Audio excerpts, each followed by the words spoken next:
প্রত্যেক স্ত্রীর আসলে 4টি করে স্বামী থাকে। যে পুরুষকে সমাজ কোনো মেয়ের স্বামী হিসেবে জানে, পৌরাণিক নিয়ম অনুসারে সে হলো তার 4র্থ স্বামী। কিন্তু সেটা কিভাবে সম্ভব?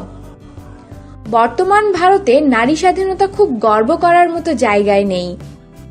ভারতীয় সমাজ বিভিন্নভাবে নারীর স্বাধীনতাকে খর্ব করে থাকে, কিন্তু একসময় এই ভারতেই নারীর যথেষ্ট সম্মান ও স্বতন্ত্রতা ছিল। প্রাচীন ভারতের নিয়ম অনুসারে প্রত্যেক স্ত্রীর আসলে 4টি করে স্বামী থাকে। যে পুরুষকে সমাজ কোনো মেয়ের স্বামী হিসেবে জানে, পৌরাণিক নিয়ম অনুসারে সে হলো তার 4র্থ স্বামী। কিন্তু সেটা কিভাবে সম্ভব? একজন মহিলার 4 জন স্বামীর উল্লেখ পাওয়া যায় হিন্দু বিবাহের সময়ে উচ্চারিত মন্ত্রে। আজকের দিনে যারা সনাতন প্রথা মেনে ধর্মমতে বিয়ে করেন, তাদের মধ্যে বিয়ের মন্ত্রের প্রকৃত অর্থ বোঝেন এমন মানুষ দুর্লভ। ফলে তারাও জানতে পারেন না বিয়ের সময় উচ্চারিত মন্ত্রে ঠিক কি বলা হচ্ছে।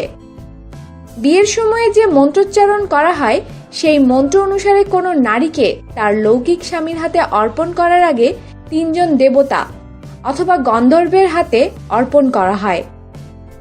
বিবাহের আসনে বসা কন্যাকে প্রথমে অর্পণ করা হয় চন্দ্রের হাতে,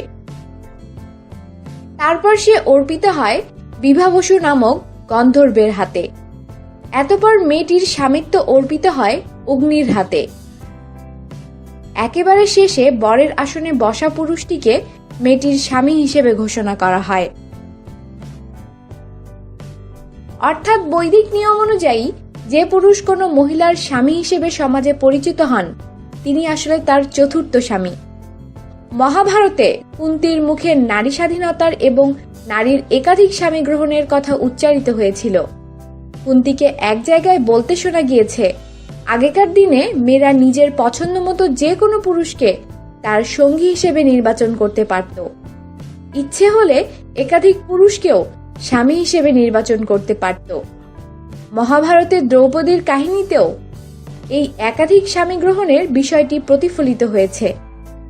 পরবর্তীকালে নারীর এই অধিকার খর্ব করা হয়। বিবাহের নতুন নিয়ম চালু হয় সমাজে।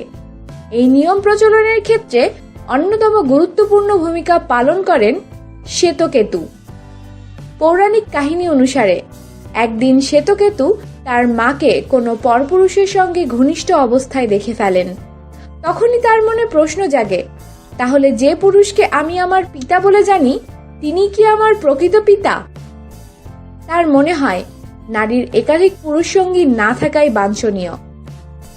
নারীর বহু বিবাহকে তিনি নিষিদ্ধ বলে ঘোষণা করেন। কালে কালে নারীর উপর পুরুষতান্ত্রিক সমাজের অধিকার স্থাপিত হয়। নারীর কার্যত তার স্বামীর সম্পত্তি হয়ে ওঠে।